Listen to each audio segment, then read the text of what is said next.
مكروه سواه.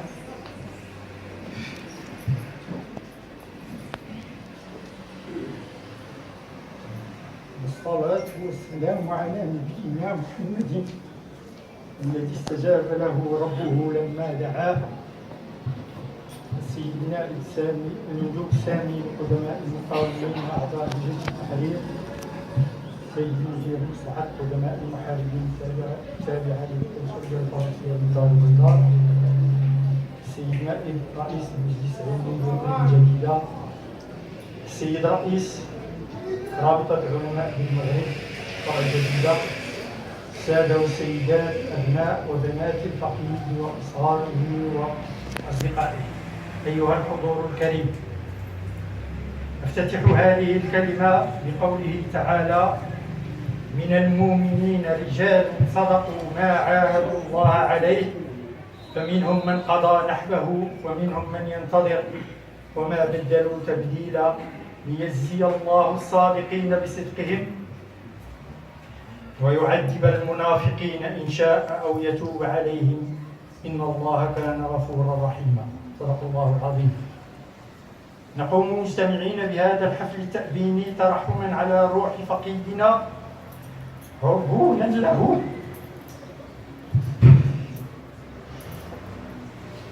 على محبتنا وموقعه في قلوبنا،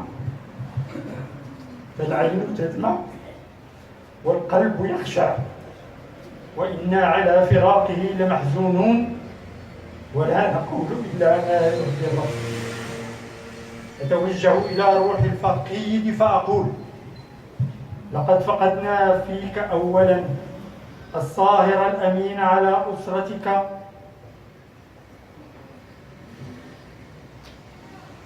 بما لزمت المواقف من تضحية لتربية الأولاد والبنات والعناية بأخواتك بعد فقدان الوالدين، وكنت الأخ الفرد بينهم، كنت المتفقد للقريب والبعيد والبرهان الساطع لمن يرعى صلة الرحم. لقد فقدنا فيك الصديق الذي لا يفتر يتردد باستمرار على زيارة الأصحاب وتفقد أحوالهم وتقديم العون لهم والاطمئنان على حياتهم وأوضاعهم، تدعو إلى الصبر ومقاومة الصعاب وتشجع كل طالب علم وتواسي كل رفيق أصابه الوهن أو حلت به حصاصة. لقد فقدنا فيك المناضل الذي انخرط في صف الغيورين على من أرادوا الإصلاح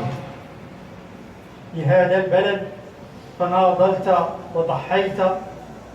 ومن قبل ضحيت بانخراطك في سلك الجيش الفرنسي، ولم تزل في عنفوان شبابك عن طواعية واختيار، فأبليت البلاء الحسن طيلة 3 سنوات. فقدنا فيك ذلك الشاب الذي تطوع للدفاع عن حرية الشعوب، وتحملت ما تحملت من صعاب وويلات الحرب، إذ انتقلت من تيبازا بالجزائر بعد التدريب إلى إيطاليا، ثم إلى كورسيكا، ثم إلى جنوب فرنسا، ثم إلى ألمانيا، مرورا بأهم مدن الرون ككولمار وميلوف وبيلفور وستراسبورغ، وحاملا سلاح الدوج عن شعوب اختارت طريق الحرية ورفضت تسلطا النازية. لقد فقدنا فيك المناضل الذي أحب وطنه الثاني فرنسا، أنت الذي كنت كلما شاهدت شريط لزنديجان أو شريط تسجيل زيارتك لباريس لحضور حفل استعراض 14 يوليو 1999 يترأسه رئيس الجمهورية آنذاك جاك شيراك، وبجانبه جلالة المغفور له الحسن الثاني، وثلة من قدماء المحاربين المغاربة،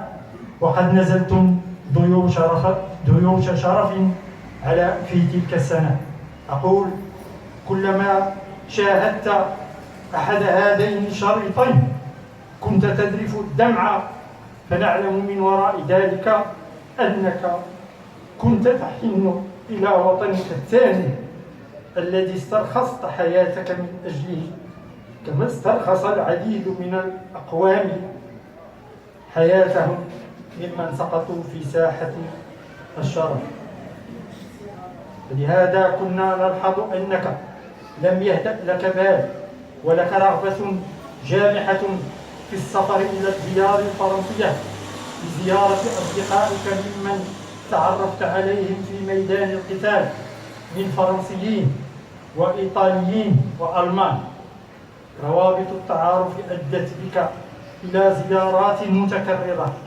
وخاصة في العشريات الثلاث الأواخر من 1980 إلى 2010 يدل على ذلك مراسلتك العديدة المتبادلة والصور الكثيرة التي وثقت بها هذه الزيارات، مما أبهرنا جميعا. ولا أظن أن أحدا ممن شاركوا في الحرب من مغاربة أو شمال إفريقيين أو بلاد الساحل دون بهذه الطريقة مثل ما دونت. كانت الذكريات عميقة وكان التواصل مستمرا، وكنت في هذا الباب من طينة خاصة. نعم، فقدنا فيك ذاك المناضل الذي أحب بلده كما أحببت بلدك الثاني الذي استرخصت حياتك من أجله، ولأنك باقتحامك ميدان الحرب العالمية الثانية وببطولاتك التي اعترف بها المسؤولون المباشرون والمقربون منك آنذاك، فتح لك اليوم باب هذا الفضاء على مصراعيه بإيعاز من السيد المندوب السامي لقدماء المقاومين وأعضاء جيش التحرير، وله كل الشكر الجزيل على ذلك، ليحتضن ملحمتك وبعضا من آثارك حفاظا لذاكرتك بين الأبناء والبنات والأحفاد والأصهار والأصدقاء، وتخليدا لذكراك بالجديدة للدارسين والباحثين من الأجيال الصاعدة والقادمة. تغمدك الله بواسع رحمته، وما كان لنفسي أن تموت إلا بإذن كتاب مؤجل. صدق الله العظيم. السلام عليكم ورحمة الله تعالى وبركاته.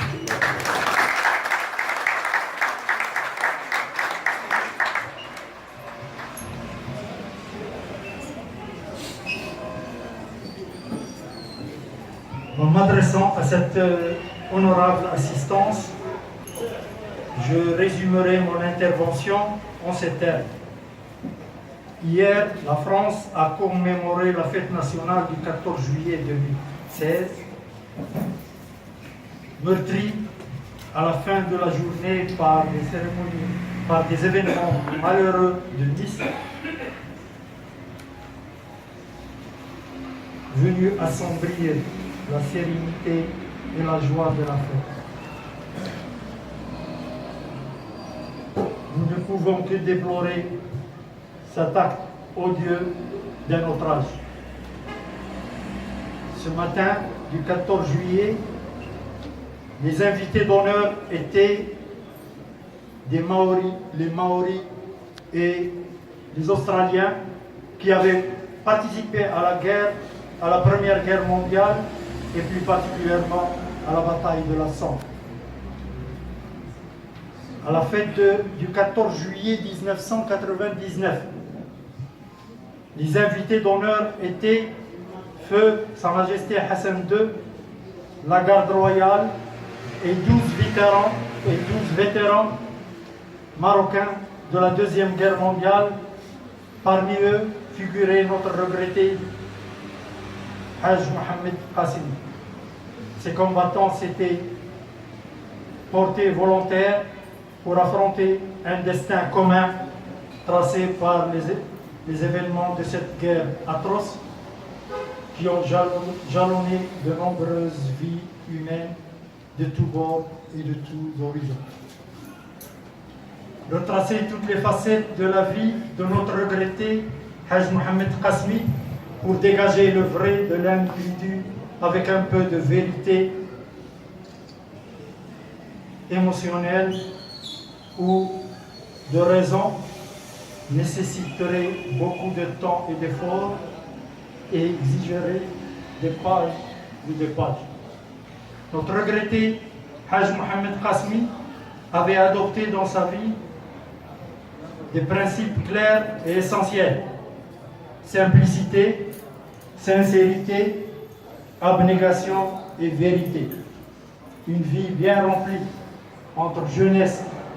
maturité, force de l'âge, vieillesse et décrépitude, entre enrôlement dans les rangs des forces armées françaises, responsabilité paternelle et administrative, adhésion au parti de gauche par conviction, puis perte d'une épouse qui était l'abnégation même et qui a affronté avec lui les vicissitudes de la vie et la portée des événements avec une famille de huit enfants à élever, à nourrir, à scolariser. Le temps qui m'est imparti ne me permettra pas de m'étaler longtemps sur cette vie où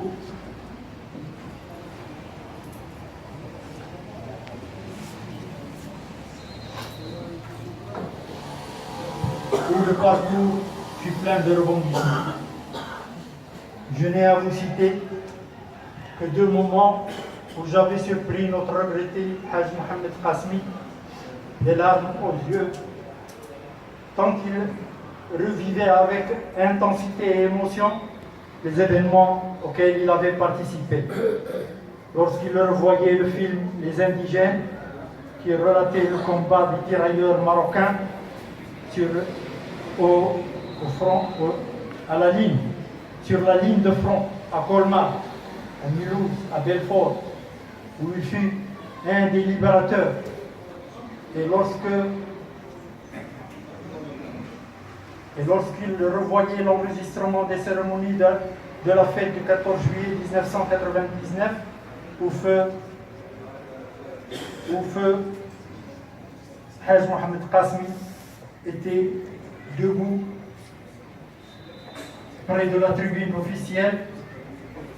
avec ses 11 collègues anciens combattants en djellaba blanche, arborant leurs médailles,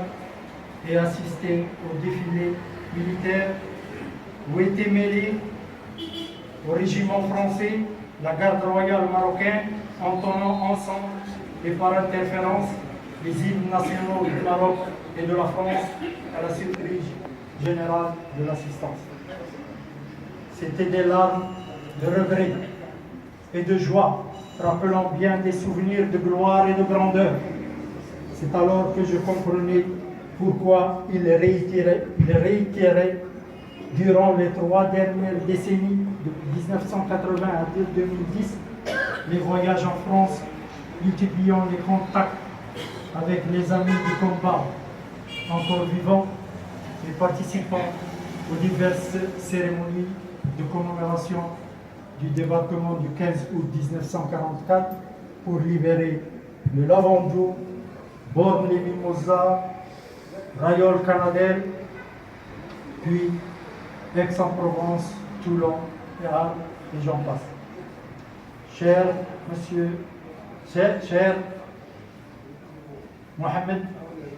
Haj Mohamed Qasmi, maintenant que tu reposes en paix, sache que tes quelques exploits pendant cette guerre atroce et les relations longues et multiples que tu as tissées avec les collègues de combat et de souffrance t'ont ouvert la porte toute grande de ce pavillon franco-marocain où ton souvenir et ta mémoire seront gardés, et pour les tiens et pour les générations futures.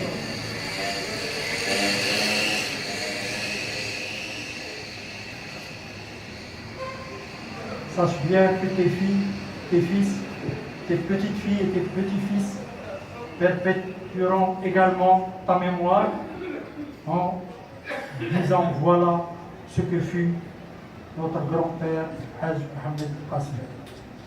Au nom de toute la famille du défunt, je saisis cette occasion pour remercier Monsieur le Haut-Commissaire aux anciens résistants membres de l'armée de libération, ainsi que Monsieur le Directeur du service des anciens combattants et de l'ambassade.